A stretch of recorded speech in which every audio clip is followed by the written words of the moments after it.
Okay, are y'all ready? Ready as ever. I suppose so.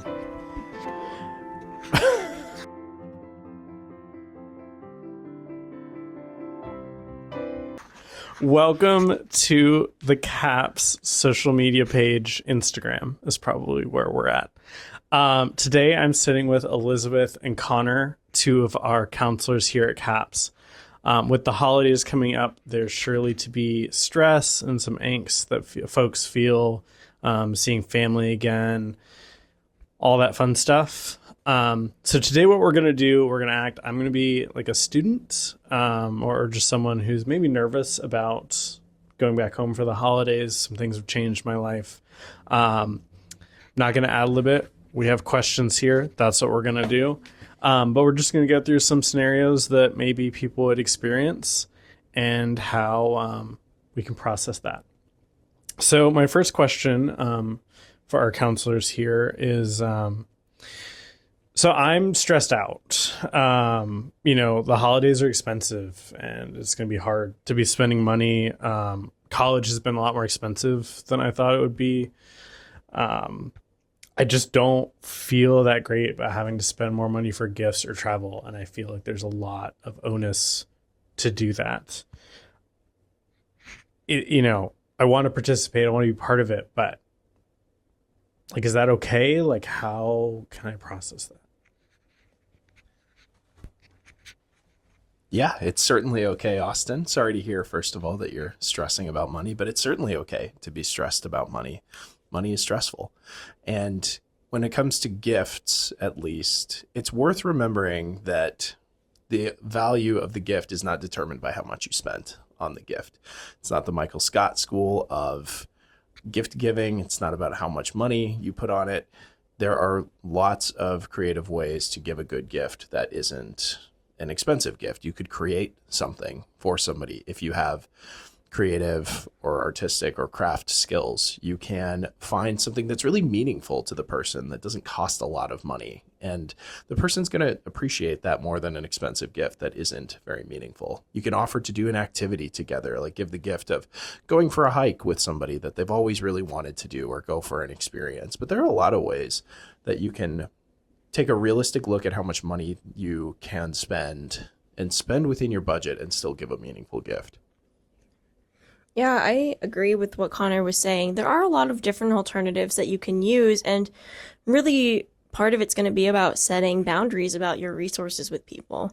Maybe you're going to talk ahead about what kinds of gifts you're going to do with people, set a spending budget that's within your limit, or tell people, hey, I know we floated the idea about going on a trip this year. I don't know if I can comfortably afford that.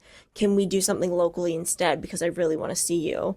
I'm a really big fan of offering alternatives to people when talking about boundaries so that they know what works for you, but also letting them know kind of what you're going to do and what you're planning to do, and that you care about them. Boundaries are supposed to help people know how to get closer to us by being able to respect what our limits are. But also people may choose to do things that you're not able to, and that's going to have to be something to figure out how to cope with and what that's going to be like.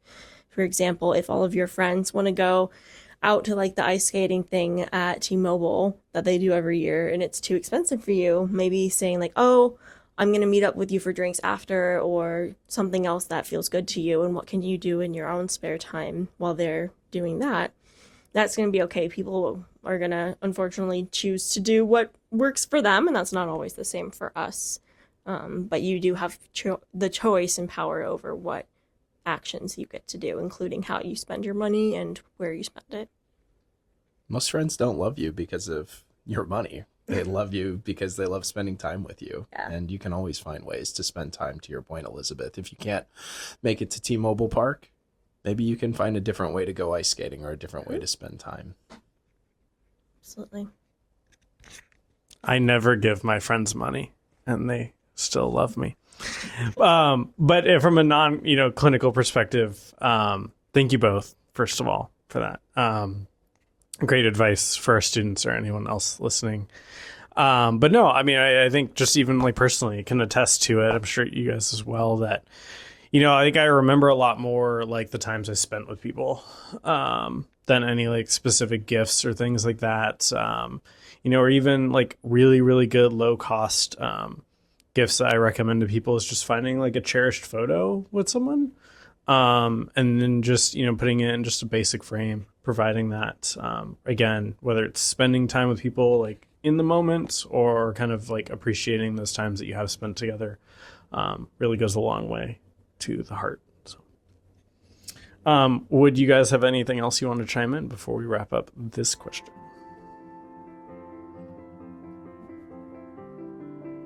Yeah. All right. Thank you very much for listening, and we'll see you as we get to our next question. Have a good day.